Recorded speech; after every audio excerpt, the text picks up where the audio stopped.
아,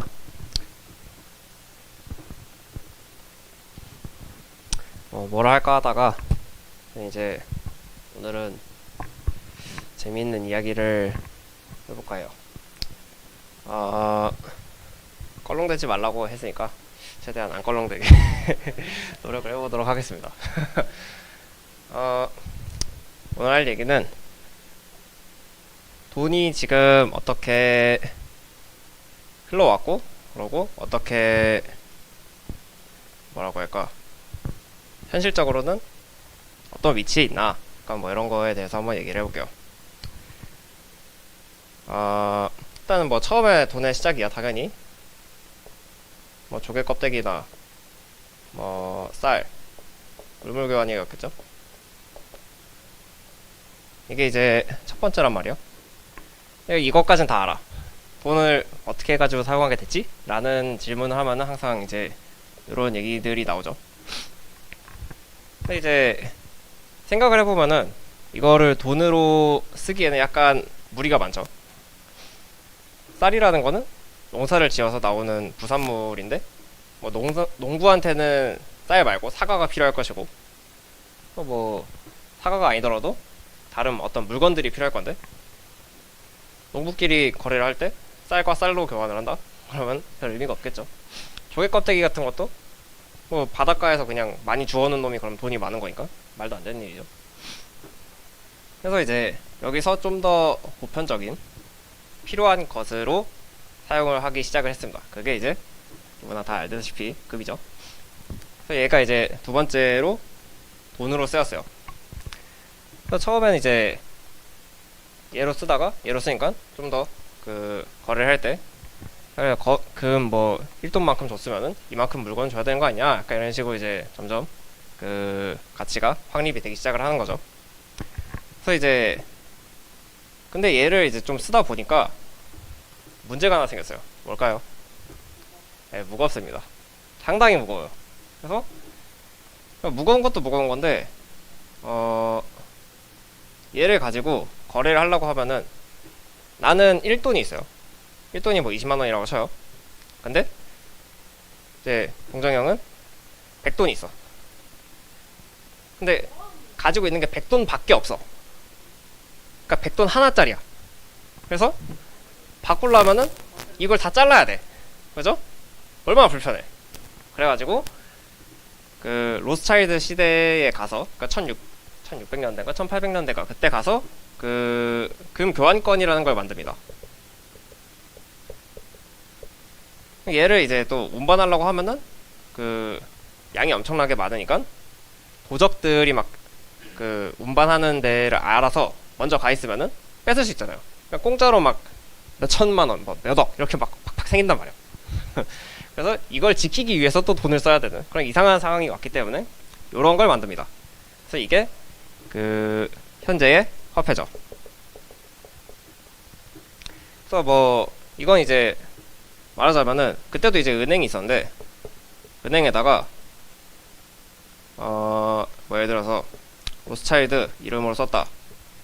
그러면은 여기서 이제 보증권을 쓰는 거죠. 보증권을 써가지고, 야, 내가 정성규한테 100돈만큼 주기로 했어 하고 이제 이 보증권을 써가지고 은행에다가 주는 거예요.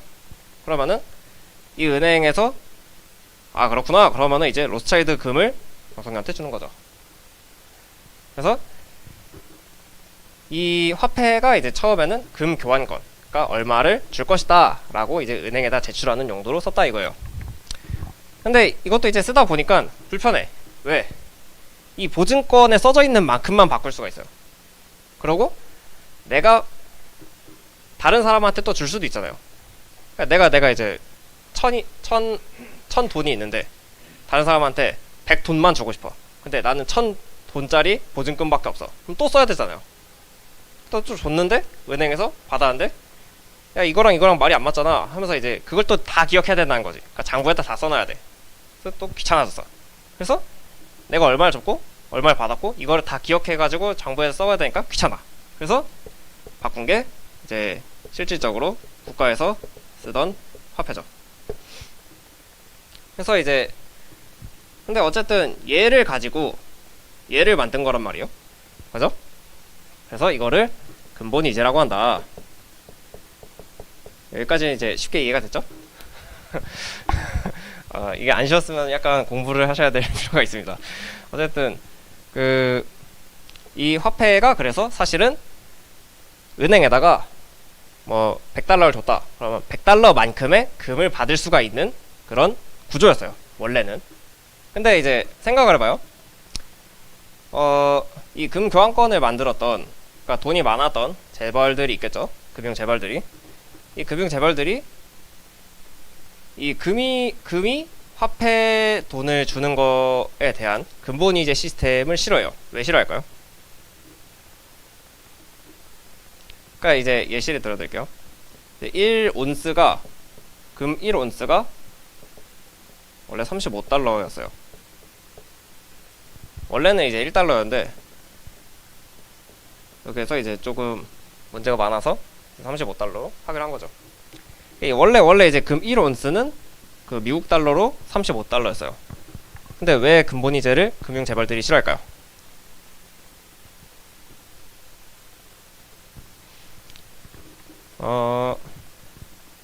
최대한 쉽게 설명해 볼게요.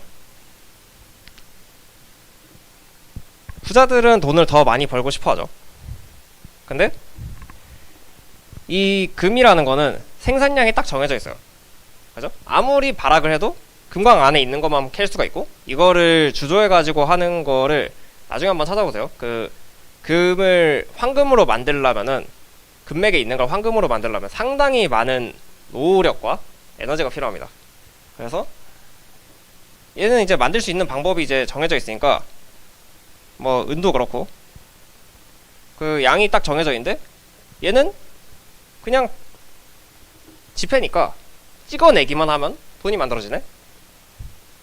그래서 얘를 없애버리고 야 이것만 쓰자 라는 걸로 이제 사람들이 재벌들이 넘어가기 시작을 합니다. 그래서 얘를 쓰는 걸 싫어했어요, 부자들이. 왜냐면은 얘가 있으면은 나는 돈을 막 찍어내가지고 다른 놈들한테 뿌려버리고 망하든 말든 날 거 아니고, 하여튼 나는 내 돈만 많이 벌면 되는데 얘는 억제를 하는 거죠. 돈이 막 엄청 불어나는 거를. 그래서 이제 근본이제를 폐지를 하려고 이제 별짓을 다 합니다. 그 중에서 이제 하나가 폐지가 될 수밖에 없었던 환경 중에 하나가 베트남 전쟁인데, 베트남 전쟁을 할 때 베트남 전쟁 한 20년 했는데 그 20년 동안 미국에서 찍어냈던 돈이 몇 천억 달러? 뭐 이렇게 찍어냈어요. 그 전쟁 때문에. 그러니까 이제 그 전에는 얘가 잘 맞았어요. 그러니까 1온스에 35달러 요 정도 가치가 잘 맞았는데 몇 천억 달러를 그냥 찍어낸 거예요. 그러니까 근데 몇 천억 달러를 찍었는데 얘는 안 늘었잖아. 얘는 그만큼 안 늘었단 말이에요. 그래서 근본이제가 해체됩니다. 왜냐면 35달러의 1온스라는 가치를 보증을 못하니까. 그래서 이게 이제 없어졌다고 보죠. 그러니까 이제 다시 이제 이 얘기로 돌아오면은 화폐라는 거는, 그러니까 이 돈이라는 거는 원래 금이라는 걸로 교환을 해줘야 된다 라는 거예요. 그러니까 실질 물건의 가치가 있는 어떤 실제 재화로 바꿔줘야 된다는 얘기예요. 근데 지금은 화폐 들고 은행 가가지고 바꿔주세요 하면은 너 뭐야 미친놈이야? 이렇게 되는 거죠. 뭔 소리인지 이해되세요? 그래서 이 화폐를 들고 뭐 은행을 가도 아무런 가치가 없다라는 얘기예요. 그죠? 그러니까 뭐 내가 1000억을 가지고 은행을 가든 100억을 가지고 은행을 가든 1000만원을 가지고 은행을 가든 1조를 가지고 은행을 가든 상관없이 은행에서 아무것도 바꿔주지 않는다는 얘기예요. 그러니까 실질 가치가 아무것도 없다라는 얘기예요. 그래서 은행에서 이제 중앙은행에서, 그러니까 정부랑 미국에서 이제 연방은행이라고 해서 연준이라고 있는데, 하여튼 거기서 이제 돈을 찍어내는 게 그냥 진짜 돈이 되는 거야. 근데 사실은 가짜 돈이죠. 그래서 이 돈이라는 걸 너무 많이 찍어내면은 이제 로마가 왜 망했는지 한번 살펴보시면 아실 텐데, 돈을 너무 많이 찍어내가지고 그 경제가 붕괴돼요. 그러니까 지금 이제 코로나 때문에 그 미국하고 이제 우리나라도 그렇고 돈을 엄청 많이 찍어냈거든요. 그러니까 얼마 찍어냈냐? 아니지. 1900년대? 1960년인가? 50년인가? 뭐 이때쯤부터 2021년까지 찍어낸 돈이랑 이 돈의 액수가 이제 100이겠죠? 근데 여기 20년부터 22년까지 여기 20년부터 22년까지 찍어낸 돈이 40이에요. 무슨 소리인지 안 돼요? 그러니까 1950년인가 60년대부터 이제 2020년까지 찍어낸 돈이 100이면 그 코로나 2년 동안, 그러니까 20년부터 22년까지 찍어낸 돈이 40이라고요. 그러니까 원래 돈이 100만큼 있었는데 140이 됐다고. 이제 뭔 소리인지 이해되시죠? 그래서 그 이만큼 40이 갑자기 불어났잖아요. 그러면은 이 펜이 원래 1000원이었으면은, 그러면은 돈이 40만큼 불어났으니까 당연히 140이 되겠죠. 1400원이 되겠죠. 그죠? 돈이 갑자기 불어났으니까. 뭔 소리인지 되시나요? 그러니까 전 세계에 있는 모든 물건의 값은, 총액은 똑같을 거 아니에요. 그죠? 모든 가치는 똑같다고. 근데 금액만 늘어나요. 그래서 언제나 이 기본적인 시스템을 모르고 있는 사람들은 돈이 늘어나면 피해를 봅니다. 이제 조금 더 그 현실적인 얘기로 넘어가면은, 대출이랑 신용카드가 있어요.